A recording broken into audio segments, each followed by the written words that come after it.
Now, I contacted a few of these people and wasn't able to get True and Kathy here, okay? And I really didn't want to get, well, the grumpy guy that says I'm fired here, it's Donald Trump. But I did bring a friend of mine. And so at this time, I'd love to have Peter Freissle step up. Truly a business leader, but primarily this guy is a missionary disguised as the CEO of Polydeck Screen.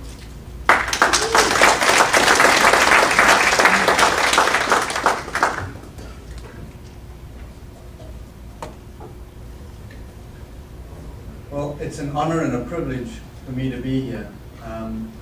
I really appreciate the invitation that was made, and as you can tell by my southern accent, I'm not from down south in Alabama. My heritage comes from South Africa, and I originally came from there 15 years ago, and now am a US citizen with 4 American kids. And so it's a wonderful privilege for me to be here today and share with you my story. Sometimes well, most of the times, I feel reluctant to share my story because sometimes what you hear may seem to be about me, but it's not at all. This is God's story, and what you're about to hear is what God's plan in my life has been. And sometimes I ducked and dived that plan. I didn't want to listen, and I thought, nah, I don't even know what I want to do that. But today, the story I'm going to share with you is not a love story, but rather it's a story about love.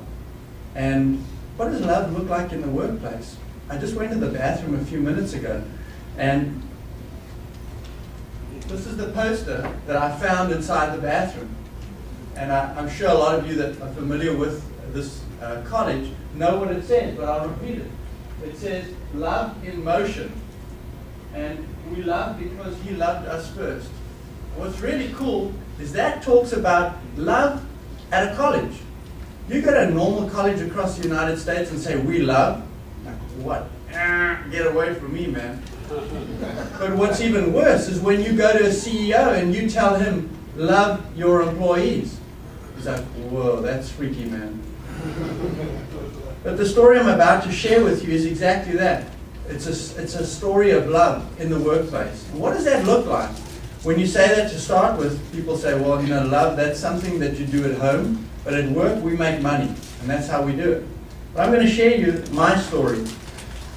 One of the people that has really impacted my life probably more than anyone is Mother Teresa. You saw her picture up there a little while ago. And she has a beautiful saying. It says, we are all pencils in God's hand. If you really think about that, that's what we are. God controls our life, and He draws a picture of our lives with us as just being pencils.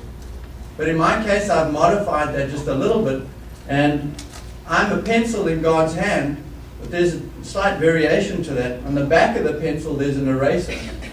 And I need that eraser because I screw up a lot. And so that's the story you hear today. It's an imperfect one. I've made many mistakes, and I'm not here to preach to you at all. What I'm here to do is share with you what God has done in my life, and hopefully you'll pick up 1 or 2 things there that you can take home and say, you know what, that gives food for thought. And I hope that that's what comes out of today. The story I have to tell you is in 3 parts. One, I want to tell you just briefly my personal journey, how I got to where I am today, personally and spiritually. The next thing is what happened to me in terms of my business. How did that whole thing develop? And thirdly, Scott's going to share with you in a second what we decided to do with what we have been given by God, and I'm here today to share with you. And that's His way at work and the tools that He has to help us to do what we need to do. It all started for me 50 years ago, actually. I'm not 50, but 50 years ago is when it started. And my dad, as a teenager, started our company in South Africa, a mining supplier that supplies screening products, sieving or grates to the mines. And he started there, and the business really flourished, and I grew up and I got involved in the business. And then came a day where I had to make a decision. What did I want to do? And I was very fortunate and blessed that I had a dad who built a business up. I didn't have to start it. But the dilemma was sometimes in life you have too much, and that's a problem too.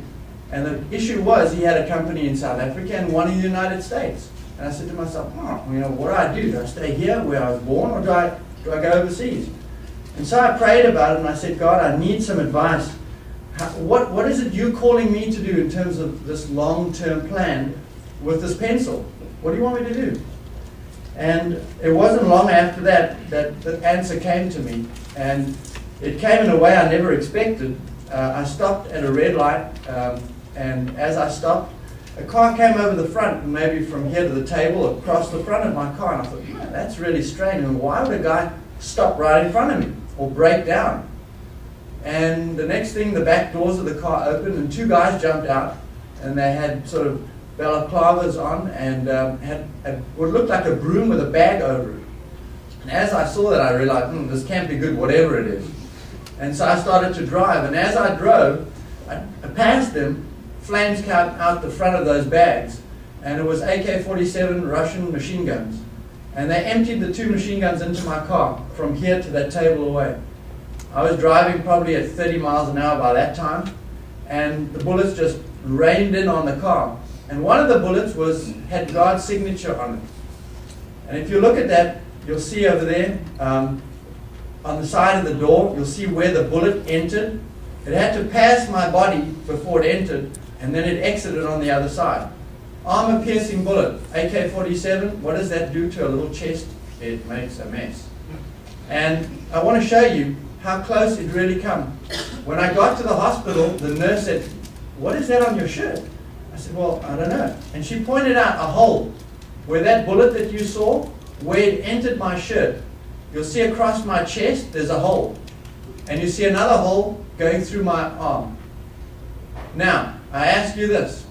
What is the probability of a machine gun at 20 feet emptied into your car, driving at 30 miles an hour, and the bullet does not touch you, but it sends you a message? It makes a hole in your shirt. As someone said last night at the dinner, I'm going to share with you a lot of stories this afternoon that you may say that's coincidence. Wow, look at that. There's a 1 in a billion chance, but it's a coincidence. But what happens when you put a 1 in a billion chance followed by another 1 in a billion, by another 1 in a billion? You start to say, maybe there is a master of the universe. And that's what my story today is all about. I got to the United States, and I was excited. I finished my MBA in South Africa, and here I was given this company by my dad to run, and he said, have at it.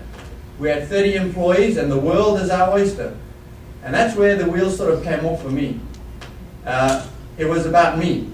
And I got so stuck into that business, I worked day and night. I traveled to Indonesia, to South America, Peru, Bolivia, Chile, Canada. I was on the road non-stop, and it was exciting. The company was growing 20-30% per annum. Success. I had everything I'd wanted in life. I had the car that I'd always dreamed of. I had the house I dreamed of. I had a family. I had everything. And things were going really cool. But one thing that was at the core of me was the business was here to make profit. And profit was it all about. That guy that you saw just now, Donald Trump, that could have been me. That was me. I became the meanest, nastiest guy you've ever met because it was about chasing the dollar. How could I maximize the profits of that company? And it was about treating people like machines, like dirt. Using bad language, treating them like dirt, chasing them around, making them work weekends, Saturdays, Sundays, have no regard for their families. But by God, we're going to get that thing out, and we're going to get it out at a really good profit. And the company grew. And you can see that picture. It grew from basically just the one little building on the left-hand side to the organization that it is today with 180 employees.